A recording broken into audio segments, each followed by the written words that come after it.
Baik, Bapak Ibu, saya mau lanjut, kita mulai ya. Karena saya punya waktu hanya sampai jam 14. Kalau Bapak Ibu tidak manfaatkan waktu dengan baik dengan saya itu Bapak Ibu rugi. Karena kalau Bapak Ibu minta workshop khusus dengan saya, per sesi saya kasih tarif Bapak Ibu. Tapi kalau STT yang minta saya tidak kasih tarif. Tapi kalau Bapak Ibu minta, Pak saya minta diajari, saya kasih tarif Pak Ibu. Saya butuh uang untuk pembangunan rumah doa di pos PI kami. Jadi kalau Bapak Ibu minta saya bimbing, saya bilang berani berapa begitu. Itu self support loh Bapak Ibu, kita perlu cari uang, kumpulkan uang sebanyak-banyaknya, cari uang sebanyak-banyaknya, kumpulkan sebanyak-banyaknya dan gunakan sebanyak-banyaknya untuk pekerjaan Tuhan kan. Baik, saya mau tunjukin ini Bapak Ibu. Tadi di materi kita yang pertama,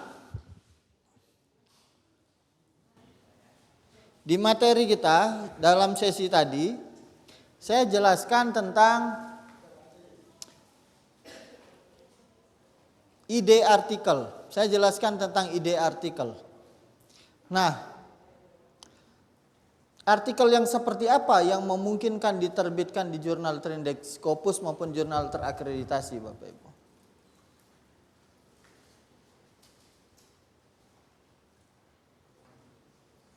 Artikel seperti apa yang bisa diterbitkan di jurnal terindeks Scopus atau jurnal terakreditasi? Isu yang sedang tren. Oke. Lalu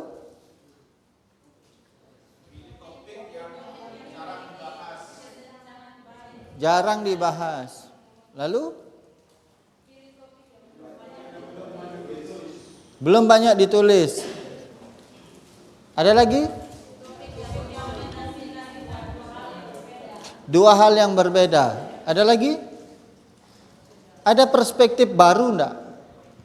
Bapak Ibu, artikel ini ditulis, ini artikel biblikal. Saya tidak bidangnya. Saya tidak mengajar, dulu mengajar 1-2 Korintus, tapi sekarang sudah tidak. Nah, ini understanding prayer. Jadi in the light of Efesus 3 ayat 12 sampai 21, dia menggunakan etnoskopik, menggunakan satu pendekatan penelitian yang namanya pendekatan itu pendekatan etnoskopik. Pendekatan etnoskopik ini penulisnya nih, Hengki Wijaya, Philip Chia dan Quincy. Nah, ini akan terbit bulan ini di jurnal kami sedang proses edit artikelnya. Ini jurnal nasional terakreditasi ini Bapak Ibu. Nah, ini skema risetnya seperti ini. Framework kerangka analisis etnoskopik. Jadi dia meneliti Efesus itu menggunakan kerangka ini. Dia pertama ada ethnographic or cultural lens. Jadi teks itu dianalisis menggunakan lensa etnografi dan culture budaya. Lalu kemudian yang kedua scriptural dan spiritual lens. Jadi lensa spiritual dan scriptural. Lalu kemudian yang ketiga missiological lens, lensa missiological. Lalu kemudian educational lens. Beberapa riset yang lain menganalisis Efesus tidak pakai pendekatan ini. Tapi si 3 peneliti ini pakai pendekatan yang berbeda yang disebut dengan etnoskopik analysis. Nah, kami terbitkan artikel itu karena dia menggunakan cara analisis yang tidak umum digunakan oleh orang lain. Dia bikin analisis yang tidak umum digunakan oleh orang lain. Nah, ini satu contoh artikel yang di jurnal nasional. Itu sebabnya kalau mau menulis artikel yang harus diperkuat adalah kemampuan riset. Pemahaman kita tentang riset. Ini sebagian besar sudah lulus dari S1, Bapak Ibu di prodi, di semua kampus, di program studi apapun, baik di teologi. Ada total 16 SKS. 16 SKS Bapak Ibu. Di kurikulum pendidikan teologi, pendidikan Kristen maupun di prodi-prodi yang lain itu bicara metode penelitian. 16 SKS itu bukan sesuatu yang sedikit.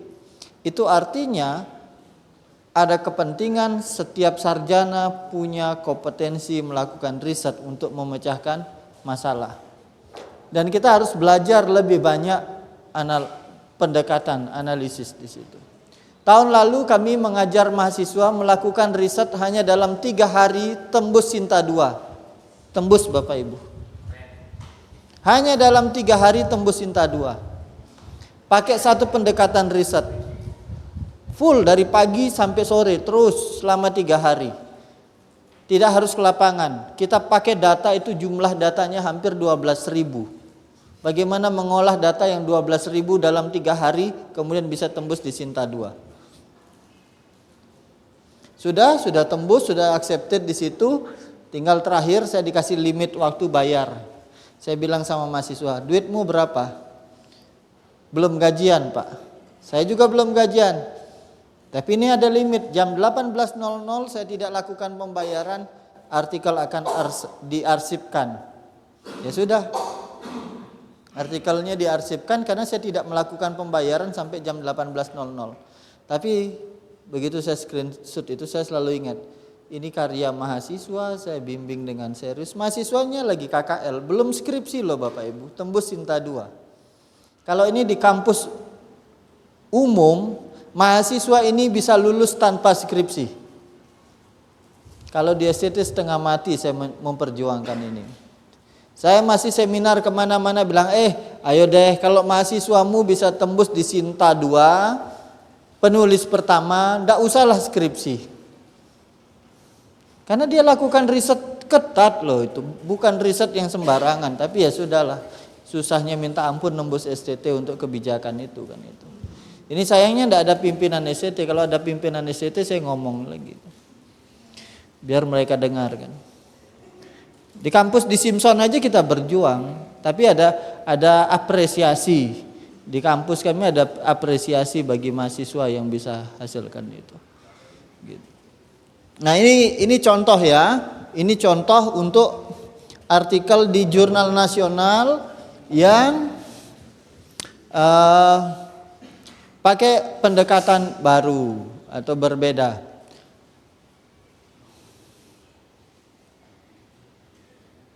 Ini saya buka di sini saja, saya tidak buka di jurnalnya. Kalau di jurnal nanti lama ya.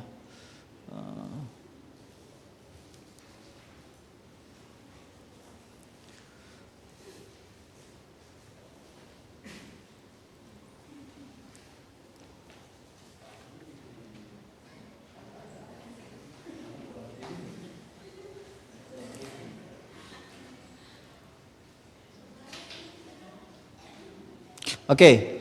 Nah ini satu artikel lagi Bapak Ibu.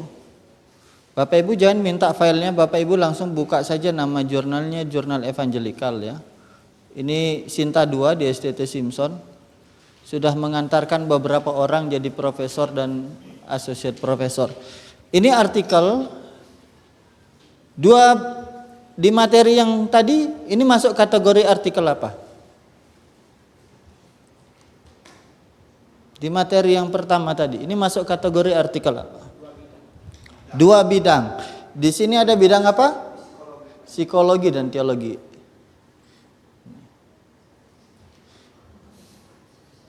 Ini yang nulis temannya Pak Joko. Pak Bakoh dia nulis, dia pakai afiliasinya di Filipina, lalu temannya dari Kenya dan kemudian Bu Shirley dari Ukrim.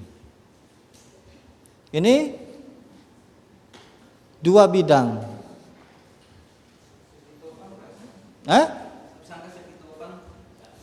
Oh, bukan. Jangan begitu. Bapak Ibu, saya mau ajak kita lihat ini. Artikel ini diproses dari Agustus 2003 baru dinyatakan diterima Desember 2023. Prosesnya singkat ini. Berapa bulan? Januari baru terbit Bapak Ibu. Agustus, September, Oktober, November, Desember sampai terbit Januari, 5 bulan. Ini Sinta 2 Bapak Ibu, saya editornya.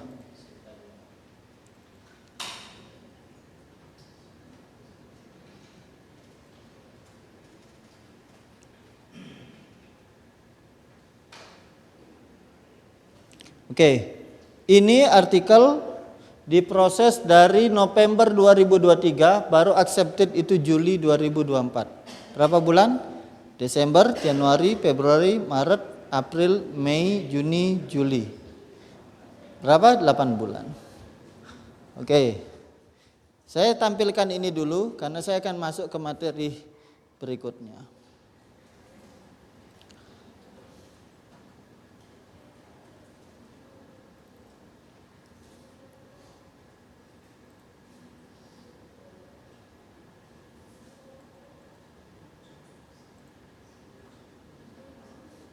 Oke, artikel ini disubmit Agustus 2023, dinyatakan diterima Juli 2024. Berapa bulan?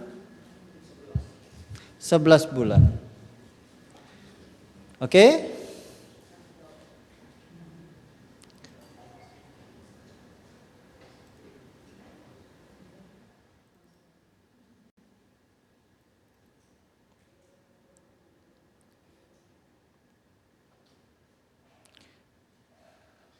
Bapak Ibu, kami itu tadi Pak Joko nanya, bisa enggak apa Pak Joko tadi Pak Joko sampaikan?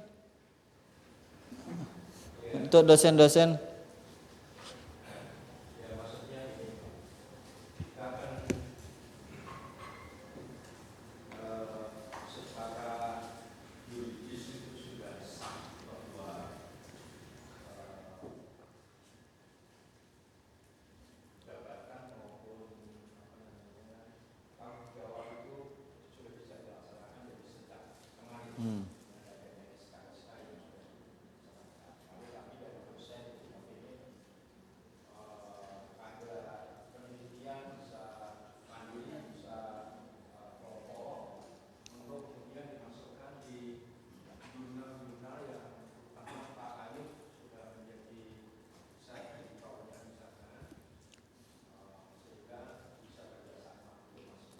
Oke. Antara dosen dengan mahasiswa. Oke. Karena dia nggak mau akan langsung di tahun ini harus sudah keluar, semester ini harus ada keluar satu masing-masing mahasiswa bisa mengerjakan untuk diulang. Oke, tahun ini 1 ya Pak. Oke. Nah Bapak Ibu saya mau kasih tahu, ini dosen kami ya, dosen kami. Minta maaf, di dunia pengelolaan jurnal kami tidak bisa kompromi. Walaupun itu teman sendiri. Pak Yamin proses submit artikel itu Mei 2023, baru dinyatakan diterima Januari 2024. Itu proses juga panjang. Ya, nah itu sebabnya saya lebih condong, saya minta maaf, saya harus bicara ini. Saya harus jujur bicara bahwa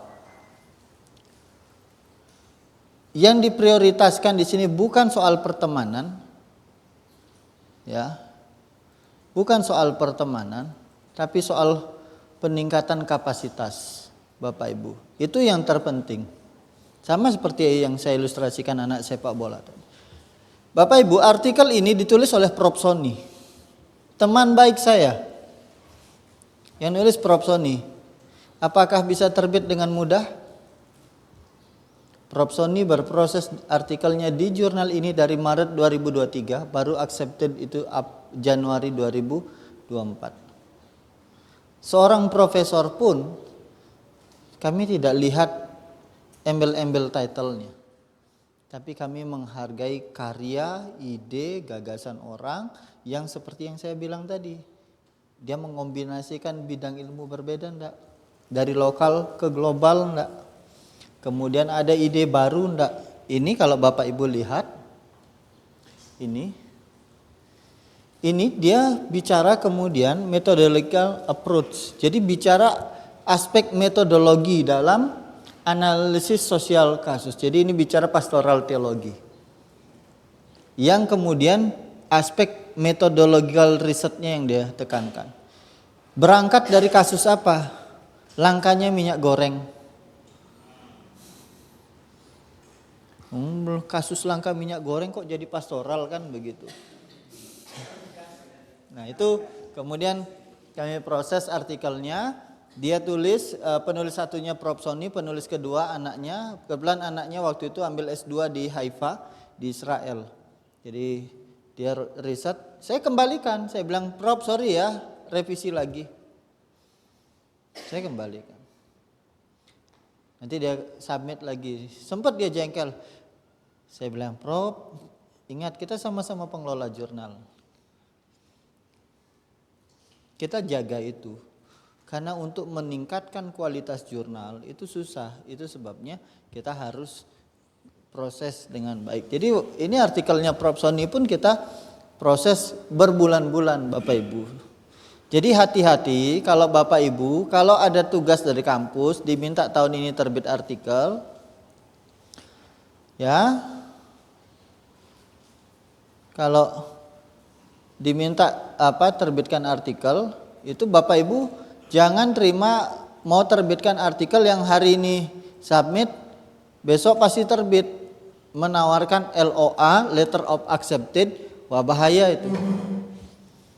Nawarkan letter of accepted, besok pasti terbit. Bahaya itu Bapak Ibu. Karena sudah banyak jurnal yang predator. Oke. Nah saya mau jelaskan bagian ini. Ini langkah artikel kita bisa terbit Bapak Ibu. Langkah pertama itu adalah kita submit artikel. Kita kirim artikel ke laman jurnal. Kita submit artikel ke laman jurnalnya. Lalu step keduanya itu adalah ada di manajer di situ. Nah, manajer jurnal baik editor insip maupun managing editor, saya managing editor di Evangelical. Yang editor insipnya itu Pak Enggar. Artikel-artikel kalau tidak lolos di Pak Enggar itu saya pasti mumet itu. Ini artikel temen tidak lolos, ya revisi lagi. Siap tidak revisi? Revisi lagi. Ada yang sampai 10 kali revisi. Saya bilang yang penting, kenapa? Saya dengan Pak Enggar itu adalah penjaga gerbang terakhir artikel itu layak diterbitkan atau tidak. Gitu. Ini yang di Evangelical. Di Didake saya editor insipnya. Saya punya kuasa penuh artikel itu layak atau tidak diterbitkan. Reviewernya ngasih masukan, editor lain kasih masukan, penulis merevisi. Kalau penulis sudah revisi berkali-kali, pernah sudah 5 bulan revisi berkali-kali. Kesimpulannya apa? Ditolak. Artikel saya submit di jurnal Christian Education. Saya submit di situ, submit Januari 2024 Bapak Ibu. Dan saya terima kabar baik 2025 Januari, kabar baiknya adalah artikel saya ditolak. Sudah proses 1 tahun, kesimpulannya ditolak. Tidak apa-apa, proses itu saya belajar. Oh saya perbaiki. Nah, proses penerbitan artikel itu seperti ini. Jadi kita mulai dari submit, lalu setelah itu artikel ditangani oleh editor. Baik editor insip maupun managing editor untuk nangani itu. Jadi kalau Bapak Ibu submit satu artikel di jurnal, nanti muncul di situ siapa editornya. Saya bicara tentang etika ya sedikit. Tidak baik ya. Ya, etika itu tidak hanya soal baik ya, tidak baik dan tidak benar seorang penulis kirim WhatsApp ke editor. Saya barusan buka HP, tadi di break saya buka HP, ada satu penulis menanyakan, Pak, artikel saya kapan terbit? Artikel itu saya bisa punya kesimpulan saya dengan Pak Enggar. Kesimpulan terakhir kami ini sudah 50% kami mau tolak ini artikel. 50% kami masih mau terima karena ada ide yang menarik di situ. Tapi dengan sikap etisnya, tiap 4 hari dia WhatsApp saya. Saya cerita sama Pak Enggar bilang tolak saja. Bapak Ibu tahu berapa bulan proses artikel itu di tangan kami? Artikel itu sudah 8 bulan di tangan kami. Bapak Ibu sudah tahu berapa kali revisinya? Penulisnya sudah merevisi 7 kali. Tapi karena sikapnya seperti itu membuat kami sendiri jadi editor ya enggan gitu loh melanjutkan. Sebenarnya kenapa kita tidak harus loh revisi sampai 7 kali? Karena sebenarnya catatan pertama dari reviewer diikuti semua catatan reviewernya yang memberi koreksi terhadap naskah itu diikuti semua, tidak sampai revisi ke-7 kami sudah terima. Tapi catatannya tidak direspon, dikembalikan lagi. Hanya dari 10 catatan 2 direspon. Kembalikan. Kami kasih catatan lagi. Kembalikan lagi. Dia respon. Setelah kami respon tidak sesuai, kami kembalikan lagi. Nah, ini proses yang terjadi di stage mana Bapak Ibu nanti di rute yang ke-4 itu, dari 4 ke 5 itu. Nah, jadi dari rute pertama Bapak Ibu submit artikel, rute kedua artikelnya akan ditangani editor ditugaskan, Bapak Ibu harus sabar di situ. Ini proses dari rute 1 ke rute 2 itu bisa 1 bulan sampai 3 bulan. Kenapa? Saya di Evangelical jadi editor, itu ada 50 naskah setiap bulan Bapak Ibu yang masuk. Dan saya, Pak Enggar, itu harus baca 50 naskah itu Bapak Ibu. Enak jadi editor. Orang lain belum tahu pengetahuan itu, kami sudah tahu duluan. Kami sudah baca tulisan-tulisan orang 50 naskah tiap bulan. Kami harus baca. Dan itu sebabnya penulis harus antri. Sebelum kami tugaskan ke editor yang lain, ke managing editor yang lain, saya dengan Pak Enggar harus periksa naskah itu di stage ini. Lalu kemudian kalau di situ di rute 2 kami menganggap artikel itu layak. Nanti bagaimana membuat artikel layak? Sesi ketiga ya. Bahwa membuat artikelnya layak, strukturnya seperti apa nanti saya jelaskan. Nah, di rute ketiga kami kirim artikelnya ke reviewer. Para ahli akan membaca artikel Bapak Ibu. Yang membaca itu 2 sampai 5 orang. Kalau sudah disinta 2 seperti kami, kalau disinta 5 ke bawah ya umumnya 1 reviewer. Tapi yang masa S2 lolosnya cuma disinta 5 ke bawah. Karena di kampus umum Sinta 5 dan Sinta 6 itu hanya syarat lulus mahasiswa S1 Bapak Ibu. Sekarang aja Lamdik membuat syarat yang diakui Lamdik itu minimal Sinta 4. Masa kita S2 di Sinta 4? Naiklah ke Sinta 3 begitu.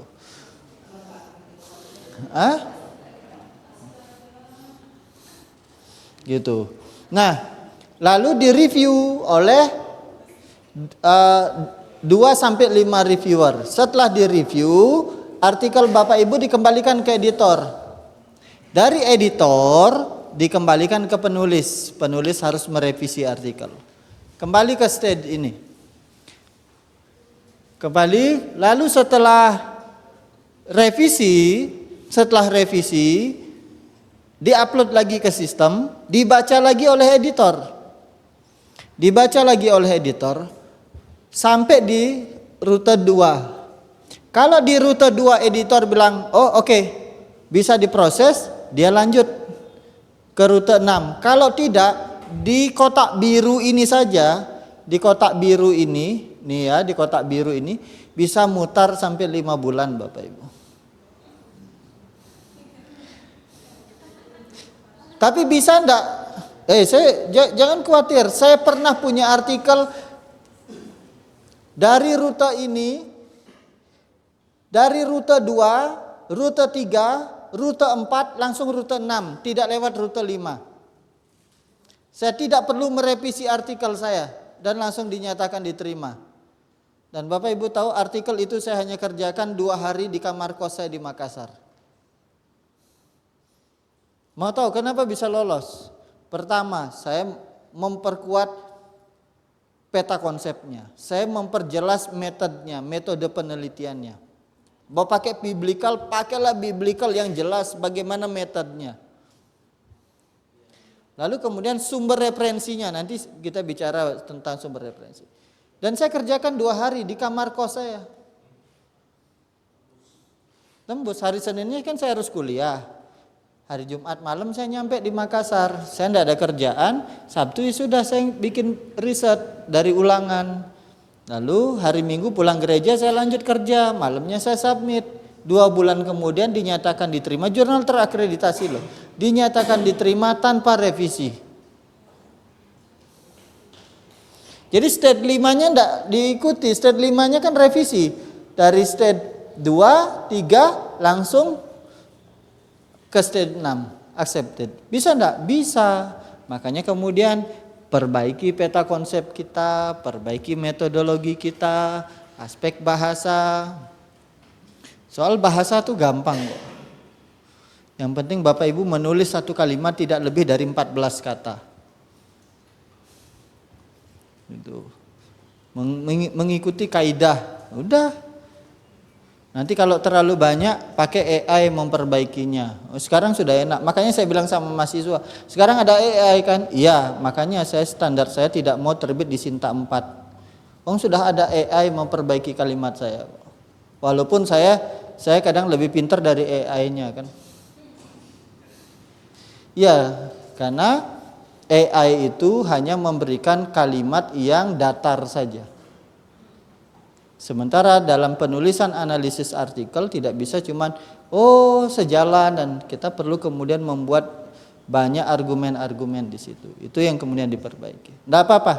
Jadi nah, setelah ini proses di sini. Jadi kalau Bapak Ibu tadi Pak Joko bilang tahun ini 1, Bapak Ibu jangan terlalu santai ya. Pulang dari sini sudah pikir apa ide yang mau dibuat. Baru kemudian proses submit. Jadi nanti dari sini baru proses dari accepted sampai ke publish itu umumnya cuma 1 bulan Bapak Ibu. Dari dinyatakan diterima sampai terbit itu paling lama 1 bulan. Ada yang tidak nyampe 1 bulan. Gitu. Nah ini dari rute 1, 2, di rute 3 ke 4 itu prosesnya 1 bulan sampai 2 bulan Bapak Ibu. Jadi kalau submit artikel, ada jurnal nawarkan 1 bulan terbit. Hati-hati, itu jurnal abal-abal. Itu jurnal predator. Lebih baik uangnya kasih ke rekening pos PI kami, saya latih Bapak Ibu nulis.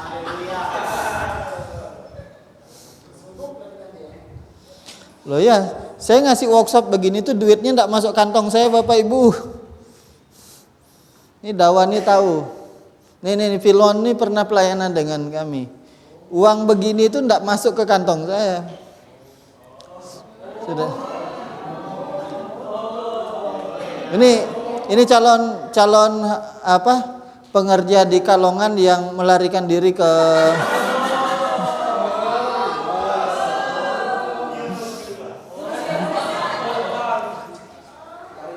ya. Kalau Yunus cuma 3 hari, ini sudah berapa?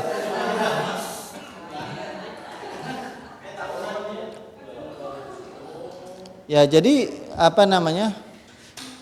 daripada kasih ke jurnal predator itu, kalau Bapak Ibu nanti mau step by step ya, 5 minggu, setiap minggu saya dampingi 2 jam. Itu boleh. Uangnya ditransfer ke rekening gereja kami, ke pos PI kami, bukan ke rekening pribadi saya. Jadi transfer ke sana, kita bikin 5 minggu. Diajarin setiap minggu 2 jam. Setelah 2 jam bikin PR. Setelah bikin PR, minggu depan presentasi hasilnya dikoreksi, dibimbing cara bikinnya, terus minggu depan kerja terus. Selama 5 minggu artikelnya selesai, langsung disubmit ke jurnal. Hah?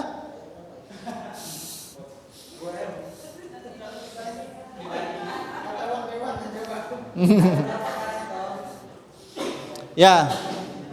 Oke, jadi karena begini, kemarin ada saya yang berteman dengan saya, ada lihat status WA saya. Jadi ada kampus mensyaratkan mahasiswa mata kuliah tertentu mensyaratkan mahasiswanya lulus mata kuliah itu dengan terbitkan artikel jurnal. Bayangin saja, mata kuliahnya selesai Januari, nilai harus dikumpul Februari, dan mahasiswa harus dapat nilai bulan Februari. Saya bilang gila ini dosen. Nggak mungkin, saya editor jurnal, tahu proses ini Bapak Ibu. Tahu proses ini. Minimal paling cepat tuh 3 bulan Bapak Ibu. Minimal paling cepat. Nah, ini nggak mungkin. Januari selesai kuliah, Februari sudah harus dapat terbit artikelnya untuk dapat lulus. Saya bikinlah status itu. Dan cilakanya dosen itu tidak pernah nulis.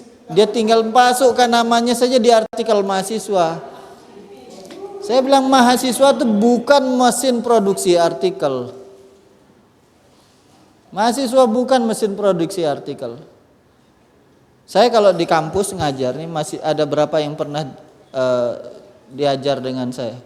Kalau dengan saya, Bapak Ibu nulis artikel, dikoreksi, dicoret, dan mahasiswa paling benci ketemu saya karena tulisannya pasti dicoret. Ya. Mahasiswa paling benci ketemu saya Pak karena tulisannya dicoret. Saya bilang, saya kuliah dimanapun frustasi kalau dosen saya tidak memberi coretan, karena saya tidak tahu apa yang harus diperbaiki. Saya tidak tahu bagaimana mengupgrade diri saya, tapi saya bisa upgrade diri saya kalau saya tahu ini diperbaiki, ini diperbaiki. Bapak Ibu jangan pikir di jurnal yang semua terbit itu tidak ada coretan. Coretannya banyak. Kita perbaiki. Lalu saya belajar, oh ya, orang di luar tuh rupanya sudah bicara ini, orang sudah bicara ini, sudah bicara itu. Gitu. Jadi itu proses di sini. Oke, ada pertanyaan untuk bagian proses artikel dari submit sampai terbit? Karena saya setelah ini kalau tidak ada pertanyaan langsung bagaimana menulis artikelnya.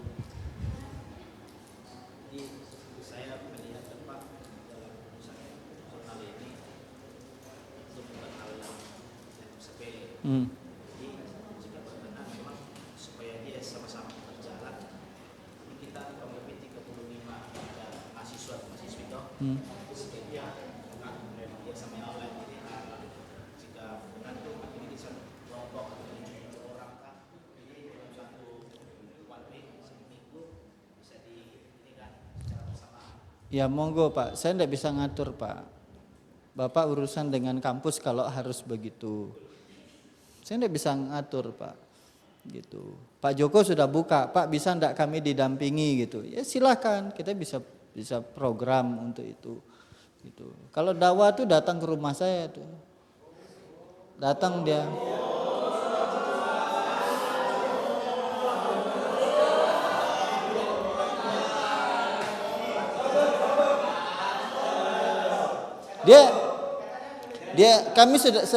Saya sedang arahkan dia bikin satu riset.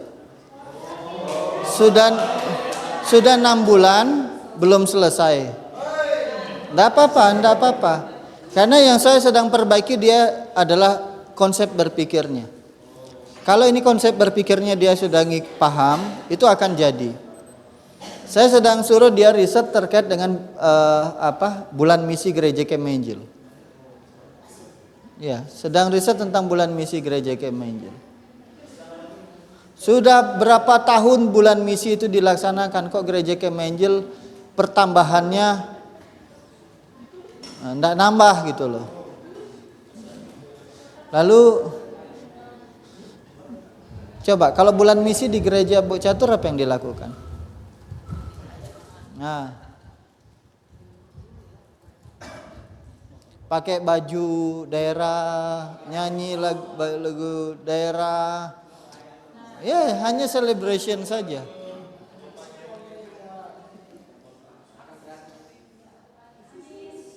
Berapa? Ya. Tapi kan bagaimana kemudian memaknai bulan misi itu? Gitu loh. Saya pikir ya, kayak di wilayah Jawa tuh bicara statistik dan bulan misi. Jadi kalau risetnya dia selesai, saya akan bawa ke wilayah. Ayo bikin program, perbaikilah ini wilayah gitu. Karena hanya untuk celebration saja di 10 gereja dalam sekali bulan misi itu bisa mendanai pendirian satu pos PI.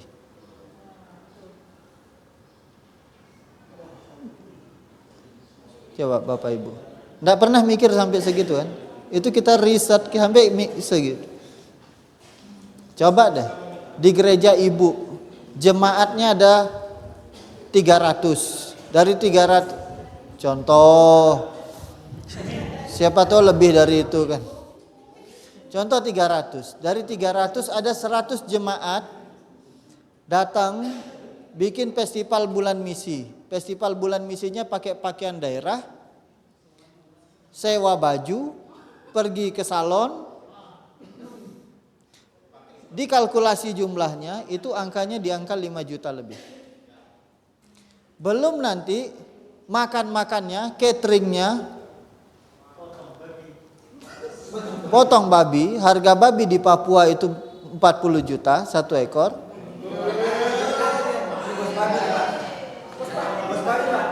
Sudah 45 juta. 45 juta itu, uang 45 juta itu Bapak Ibu, kasih ke saudara Dawa, pos PI Boja bisa beli tanah.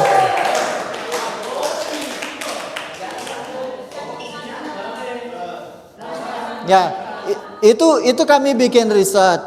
Kami menemukan ada ketidakseimbangan antara tindakan dengan apa yang terjadi apa yang seharusnya terjadi begitu. Jadi ya kenapa riset itu harus dibikin supaya ada perbaikan. Kalau kita ndak pakai data, orang hanya pikir itu asumsi.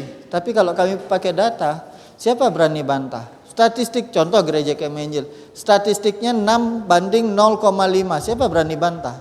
Statistiknya begitu.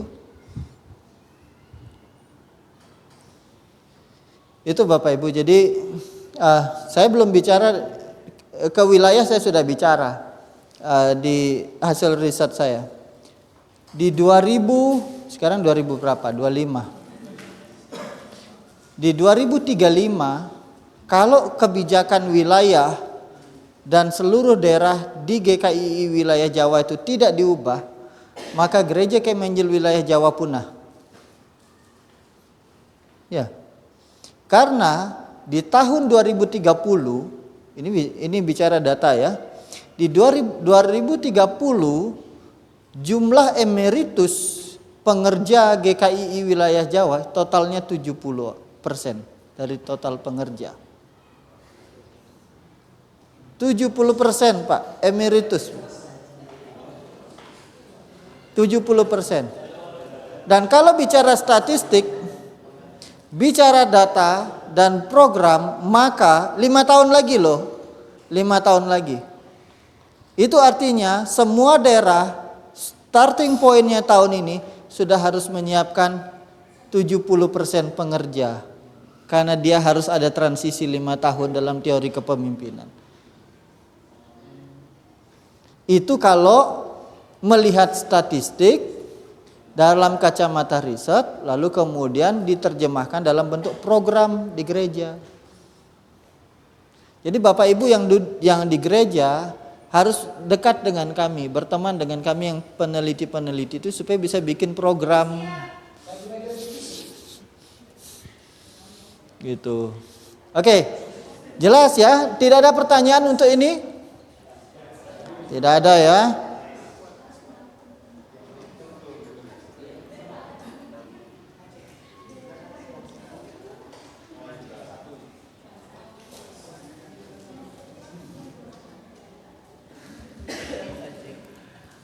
Oke, sebelum lanjut, Bapak Ibu ambil handphone Bapak Ibu, pastikan ada paket data. Ya, buka YouTube, cari di situ channel Putu Ayub Nak Bali. Sebelum Bapak Ibu keluar dari ruangan ini, pastikan Bapak Ibu sudah subscribe channel itu.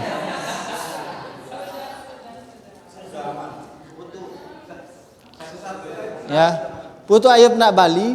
Nanti saya ada banyak video saya berkaitan dengan menulis Bapak Ibu. Jadi ada playlist di situ di YouTube saya ada playlist menulis artikel. Bapak Ibu bisa ikuti. Jadi misalnya di sini ya ada submit artikel di jurnal OJS 3.4. Upgrade awas ada penipu mengatas ini loh. Menulis sorry. Ini contoh penulisan tanda elipsis. Ya.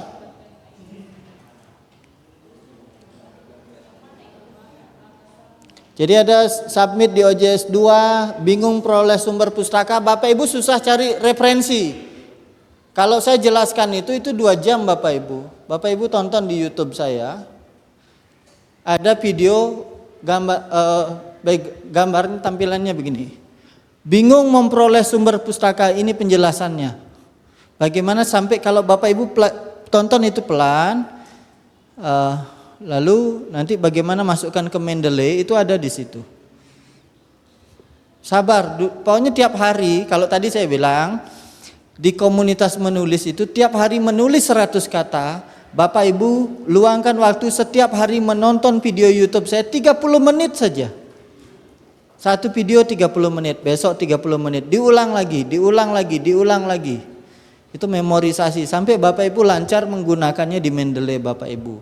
Sampai lancar cari artikel di Google Scholar, di PubMed, di berbagai laman yang lain.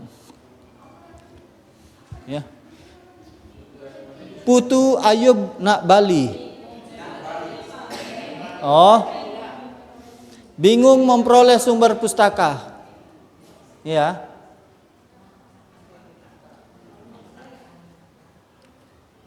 I don't like writing essays, but here are my marks for them. So Besti, I'm going to tell it to you straight. Ya. Bingung memperoleh sumber pustaka, ini penjelasannya, tonton sampai selesai. Masih ada video-video dengan saya Putu Ayub di channel Putu Ayub Nak Bali. Oke, ini video berikutnya, maksimalkan Google Scholar dan Mendeley dalam menulis artikel. Jadi di playlistnya Bapak Ibu kalau di YouTube tuh ada playlist, cari di situ playlist yang menulis artikel. Bapak Ibu akan ketemu video-video saya di situ. Dan itu artinya Bapak Ibu dapat seminar gratis kan? Tidak dipungut biaya, kecuali Bapak Ibu tekan di sini tombol mengikut, tidak hanya submit, bergabung Bapak Ibu harus bayar kalau bergabung. Tidak usah, hanya subscribe saja. Lalu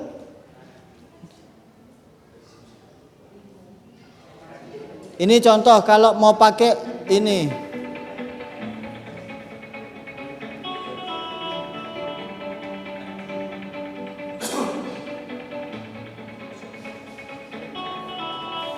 Oke, ada yang disebut dengan research gap. Pak Joko sudah belajar enggak?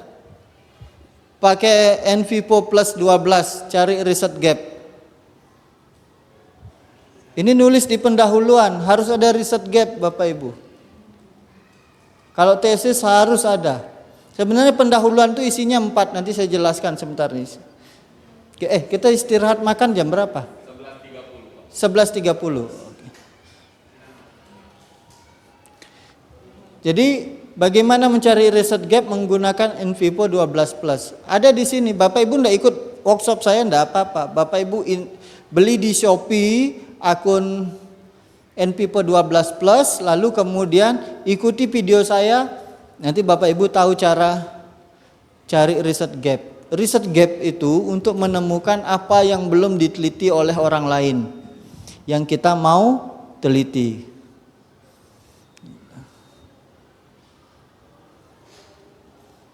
Gitu. Bersyukur Tuhan kasih teknologi ya. Jadi kalau ikut kuliah saya yang harusnya kuliah 1 semester full, kalau ikut saya mata kuliah metode penelitian, Bapak Ibu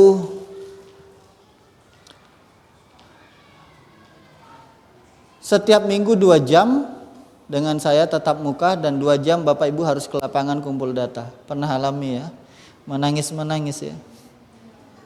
Tapi ya mereka ini sudah, ini Pilmon dan yang lain-lain ini sudah punya artikel terbit di jurnal. Jadi harusnya mereka sudah tidak sulit. Siapa yang sudah? TV sudah? Priska? Shirley? Belum. Yoram? Buku. Wakar? Buku. Nah ini jurnal. Kamu sudah? Wah, sombong dia.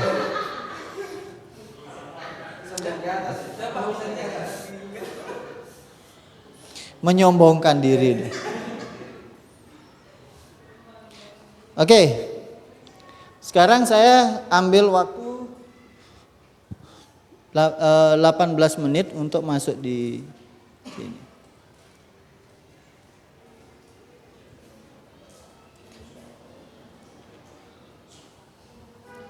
Kita kok nulis artikel kok mulai dari sumber referensi. Saya tadi jelasin video-video saya, Bapak Ibu bisa dapat di situ penjelasan lebih lanjutnya. Nah, dalam menulis artikel, kalau Bapak Ibu, ini saya dari kacamata saya sebagai editor ya, kacamata saya sebagai editor, kalau Bapak Ibu mau artikel Bapak Ibu diterima di jurnal terakreditasi, perhatikanlah poin-poin ini, karena editor akan mencermati hal ini. Pertama, kita menggunakan referensi dari artikel jurnal. Jadi tulisan Bapak Ibu kutipannya dari artikel jurnal. Berapa persen ada editor, kami di Evangelical minta 50% artikel jurnal internasional di Evangelical. Ada jurnal satu lagi di Dake kita sedang siapkan akhir. Karena Evangelical sedang disiapkan untuk jurnal Trindex Scopus. Jadi kita mau naikkan levelnya supaya lebih banyak dosen bisa tertolong naik ke guru besar kan.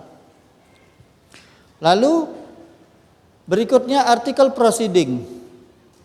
Artikel proceeding itu adalah artikel hasil seminar yang diterbitkan dalam sebuah laman proceeding. Artikel ketiga, referensi ketiga itu adalah tesis atau disertasi. Paling ini sekitar 10% dari jumlah referensi. Satu artikel itu berapa referensi sih?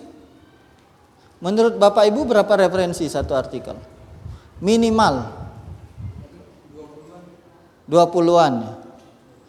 Saya menulis artikel, umumnya artikel saya referensinya berada lebih dari 30 referensi. Ya, tidak sulit. Sekarang ada perpustakaan digital. Kita bisa akses di mana saja, kapan saja. Ya, Coca-Cola kan itu. Coca-Cola bilang di mana saja, kapan saja. Always Coca-Cola. Ya, kita sekarang bisa di mana saja, menulis di mana saja. Tahun lalu mahasiswa kami ikut lomba karya tulis. Mereka kerja, orangnya di berbeda tempat bisa kerja sama-sama.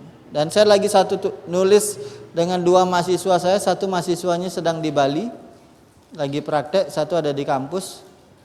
Kami nulis, tidak perlu ketemu, bekerja di tempat masing-masing dengan pembagian yang jelas. Targetnya Sinta 2. Mahasiswa S1 loh. Targetnya Sinta 2. Tidak saya suruh mahasiswa jadi mesin produksi artikel loh. Saya ajarkan mahasiswa, saya perbaiki peta konsepnya. Saya perbaiki pemahamannya. Itu tugasnya dosen. Sebelum mahasiswa lulus saya harus tahu dia punya pemahaman yang benar. Dan itu terutama terjadi pada mahasiswa saya di prodi PAK. Kalau mereka ini jarang ketemu saya. Selama kuliah ketemu kuliah saya berapa kali? 1 kali. 1 kali. Di prodi lain jarang ketemu. Tapi kalau mahasiswa prodi PAK, di prodi misi setidaknya selama mereka kuliah bisa ketemu saya 2-3 kali. Di prodi PAK pasti setiap semester ketemu saya. Pasti dikoreksi. Pemahaman teologinya salah, coret, perbaiki. Pemahaman konsep mengajarnya salah, perbaiki. Karena kalau sudah lulus, tidak ada yang perbaiki. Waktunya untuk dihakimi oleh dunia kerja. Oke, berikutnya monograf. Bapak Ibu tahu apa itu monograf? Artikel jurnal tahu ya? Tahu. Proceeding tadi saya sudah jelaskan. Tesis disertasi tahu. Monograf itu adalah laporan penelitian Bapak Ibu. Tadi saya bawa satu saya kasih ke kampus STT Kanaan. Saya kalau diundang begini saya pasti kasih sumbang buku ke perpustakaan. Karena setiap tahun buku saya pasti ada terbit 2 buku, 1 buku pasti terbit tiap tahun. Saya sumbang ke perpustakaan tadi. Jadi 1 itu adalah hasil riset saya dengan mahasiswa. Kami penelitian di Ungaran Timur dan hasil riset itu kami bukukan. Kalau orang banyak ditawarkan di media sosial konversi tesis jadi buku. Hati-hati ya Bapak Ibu. Itu kadang cuman mengkonversi bab 1 sampai bab 3 dan itu bukan monograf. Monograf itu ada laporan hasil penelitiannya, tapi ditulis dalam format yang khusus. Nah, kami tulis laporan penelitiannya ada. Kami tidak hilangkan. Kalau deskripsi itu bab 4-nya itu tidak dihilangkan, tapi disusun dalam cara yang berbeda. Itu monograf itu laporan penelitian yang dibukukan. Kita boleh kutip itu. Kemudian buku bukan buku kompilasi. Ya.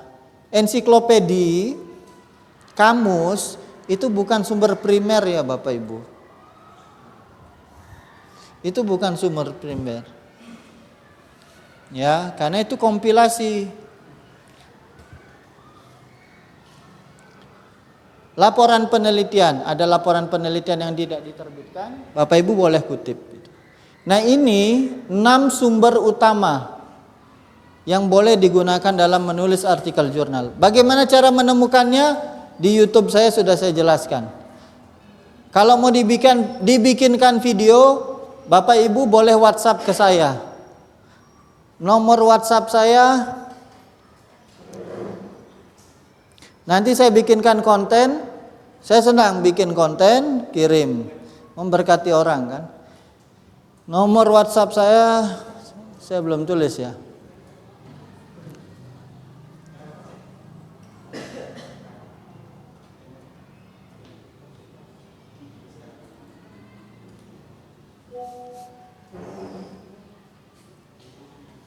Oke, itu nomor saya 08154543461.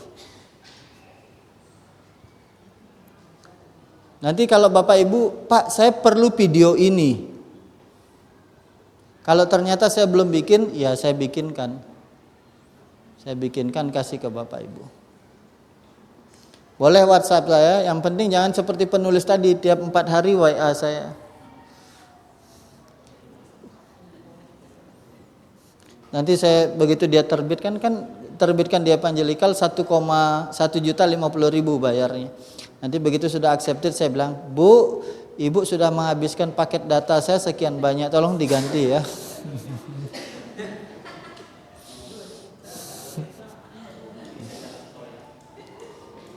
Bapak Ibu, jurnal Evangelical itu Sinta 2 bayar 1.050.000 itu murah Bapak Ibu.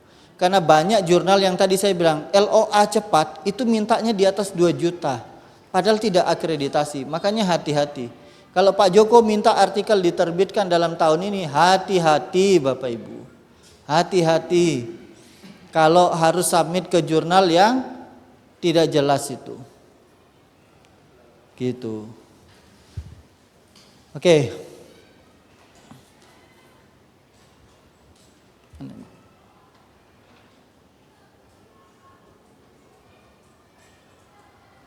Oke, sekarang kemuktahiran referensi. Ini dinilai dalam proses akreditasi jurnal. Di akreditasi jurnal, sumber primer itu dinilai. Itu sebabnya editor pasti harus temukan 6 referensi ini. Yang dominan diminta adalah yang nomor 1. Umumnya itu di atas 70%. Kalau Sinta 2 itu pasti minta di atas 70%. Pasti. Lalu kemuktahiran, Bapak Ibu, derajat kemuktahiran bahan yang diacu dengan melihat proporsi terbitan 10 tahun terakhir. 10 tahun terakhir, kecuali bidang ilmu tertentu yang tidak banyak pembaruan.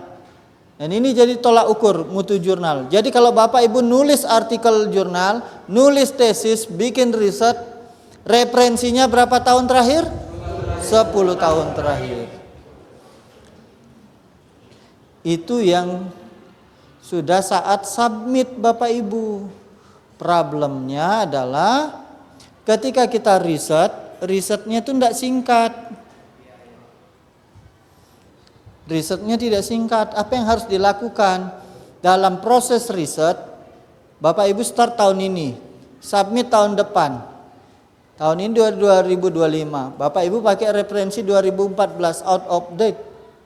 Sudah lewat. Apa yang saya lakukan di sini? Dari 10 tahun itu saya kerucutkan ke 7 tahun Bapak Ibu. Kerucutkan ke 7 tahun.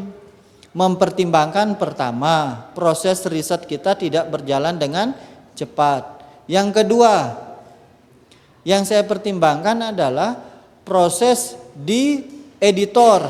Ya, kalau editornya cepat memproses. Kalau seperti tadi di Christian Education Journal, saya submit Januari 2024, 2025 baru editornya periksa karena antrian panjang. 1 tahun ngendap Bapak Ibu artikel saya. Kesimpulannya ditolak. Nah, kalau ini diproses, reviewer membaca itu, kalau kita masih 10 tahun, ternyata banyak kita pakai referensi 2015. Geserlah baru diperiksa 2026. 2015 itu sudah out. Jadi saya ubah polanya. Betul 10 tahun terakhir di peraturan. Tapi saat proses riset gunakan 7 tahun terakhir. Bagaimana caranya? Mau disimulasikan enggak caranya? Mau dipraktekkan enggak? Mau. Sebentar ya, saya praktekkan yang di Google Scholar, saya praktekkan di Google Scholar, saya praktekkan di beberapa laman. Walaupun di YouTube saya sudah ada. Nah, karya klasik dapat diacu. Nah, ini di bidang teologi banyak karya klasik. Boleh enggak dikutip? Boleh Bapak Ibu. Tapi harus perhatikan proporsionalnya, proporsinya. Berapa persen itu karya klasik? Kita umpama menggunakan karya dari Louis Berkhof. Kita menggunakan karya Van Til, menggunakan karya siapa? Ada satu artikel kami terbitkan itu menulis tentang Agustinus.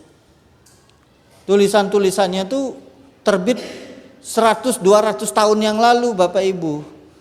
Kami proses enggak proses, tapi lihat porsinya. Gitu.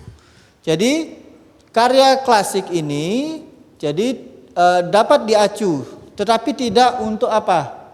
Ya, membandingkan di pembahasan. Apa itu pembahasan? Nanti saya di sesi setelah makan itu ada saya jelaskan apa itu pembahasan. Pembahasan itu bukan membahasakan ulang. Ya. Pembahasan itu bukan membahasakan ulang. Makanya perlu referensi di situ. Pengacuan pada tulisan sendiri, mengutip tulisan sendiri itu boleh, tapi jumlahnya. Ada satu tulisan penulisnya dari Medan, dia mengutip tulisannya sendiri, itu keputusan editor sudah accepted, tapi kemudian kami meminta revisi karena dia mengutip 9 artikelnya sendiri dan kami minta penulis merevisinya. Maksimallah 3. Kalau memang sulit referensi 5, jangan lewati itu. Gitu. Jadi kayak Filmon sudah punya tulisan banyak, sudah banyak kan, kutip semua. Referensinya Tansi dari atas sampai bawah Tansi semua begitu. Saya jadi editor langsung, wah dah tolak di awal sudah.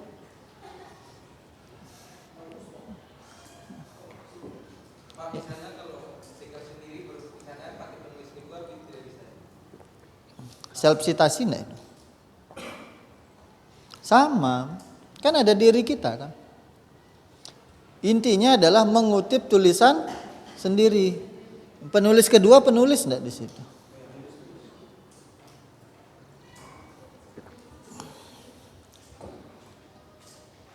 Itu Bapak Ibu, jadi referensi. Lalu penilaian nisbah. Jadi akan dihitung jumlah total referensinya. Editor akan periksa itu. Sekarang saya mau ajak kita melihat beberapa artikel. Karena setelah ini kita setelah makan siang langsung ke pendahuluan sampai abstrak. Jadi saya mulai dari sini dulu.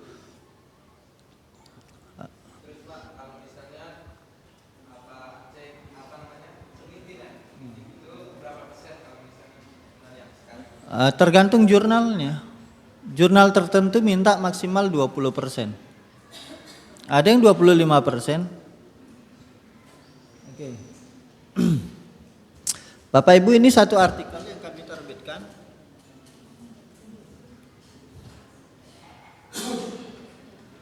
Oke. Ini artikel yang kami terbitkan. Ini referensinya dari Praktikal Teologi.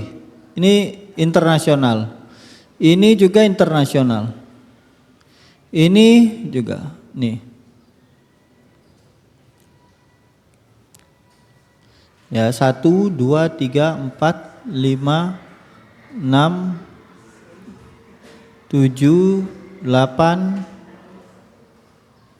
9, 10, 11, 12,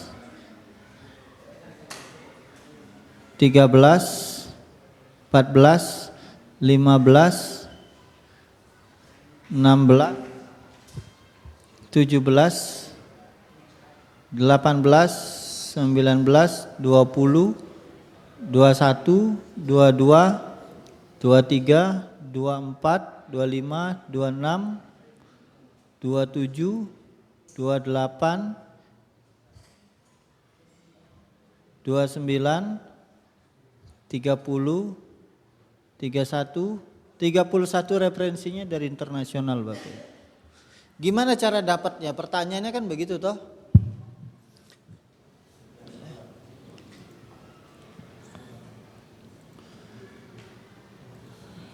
Bapak Ibu bisa pakai ini.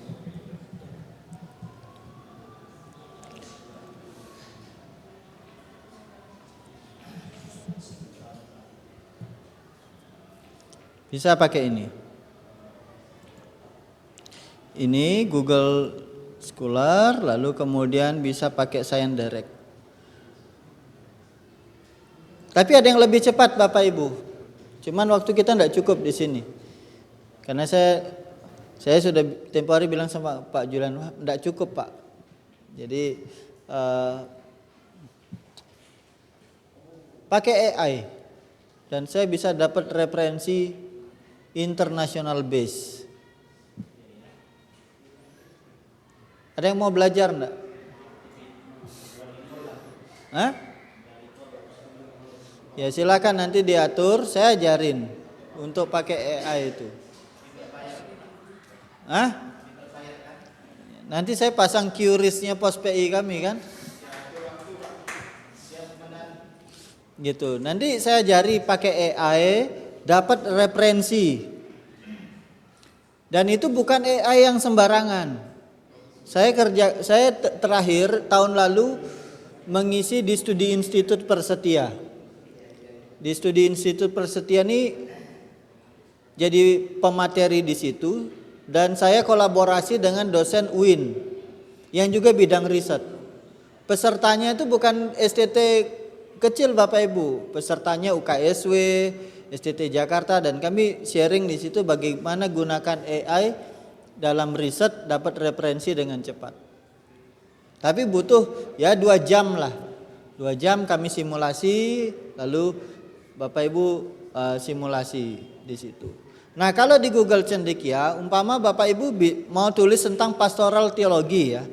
Bapak Ibu mulai dengan tanda kutip di sini. Lalu akhiri dengan tanda kutip. Bapak Ibu enter. Ini muncul nih. Buku apa segala macam. Di sini ada rentang khusus, simple kok. Di YouTube saya itu sudah ada. Bapak sekarang 2025. Tadi triknya bagaimana? Betul, itu ketentuannya. Triknya 7 diringkas dia, dipersempit jadi 7 tahun.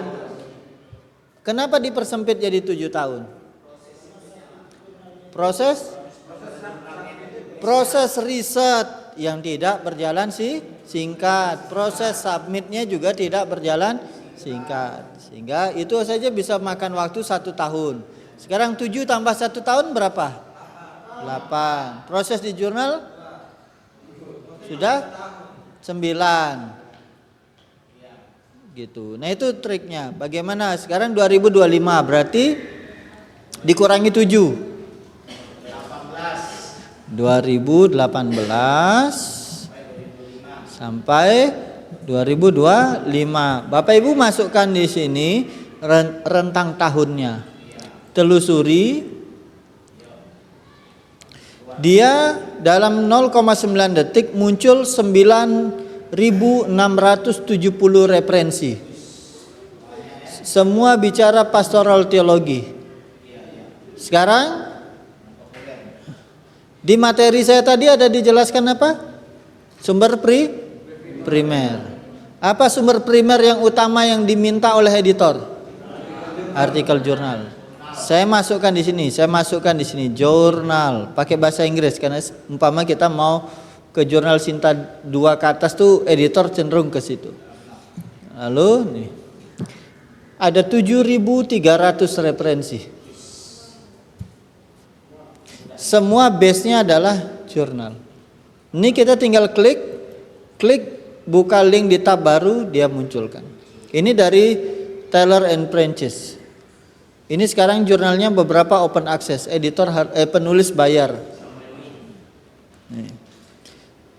Nih, Changing Face of Pastoral Theology, ini editorial. Ini bisa diakses nih.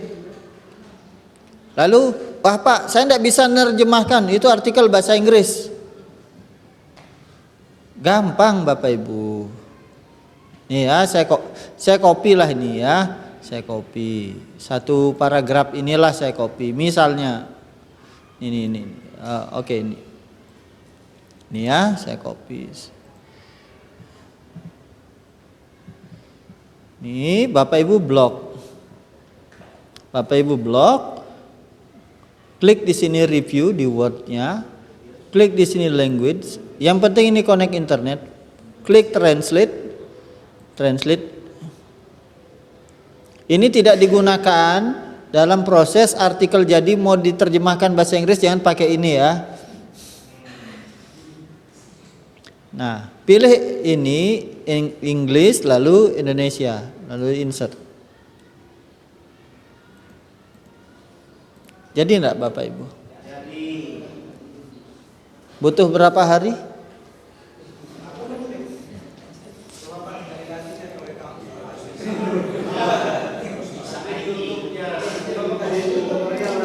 Enggak ada, ini belum saya bikin di YouTube, nanti saya bikin kontennya. Saya jelasin, Bapak Ibu nonton ya. Saya ulang ya. Ini kalau sesinya 4 hari nih Pak Julian. Ini mahasiswa saya suruh praktek Pak. Cuman ini enggak cukup. Kalau mahasiswa semua praktek enggak cukup waktunya. Nanti saya enggak selesai kan gitu.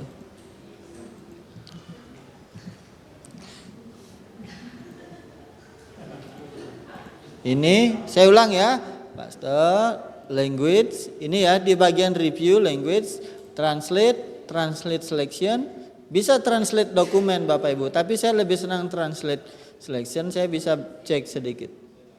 Oke, insert. Sudah? Tinggal dibaca, dikutip, selesai.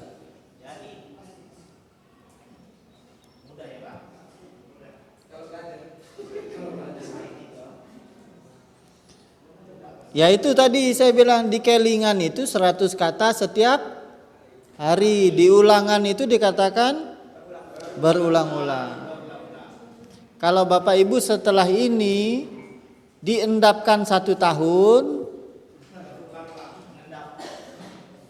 tersimpan, saya tidak tahu itu tersimpan di memori jangka panjang kita atau tidak. Jangan hanya selintas lalu saja kan. Tapi kalau mau tersimpan di memori jangka panjang, jadi dicoba lagi. Gitu.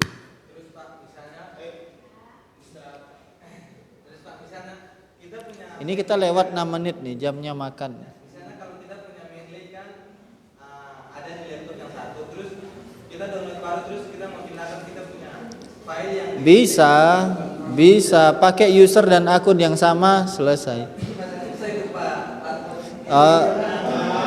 Masih ingat emailnya kan? Oke. Ya, kita waktunya untuk istirahat. Kita kembali jam berapa lagi? Jam 1.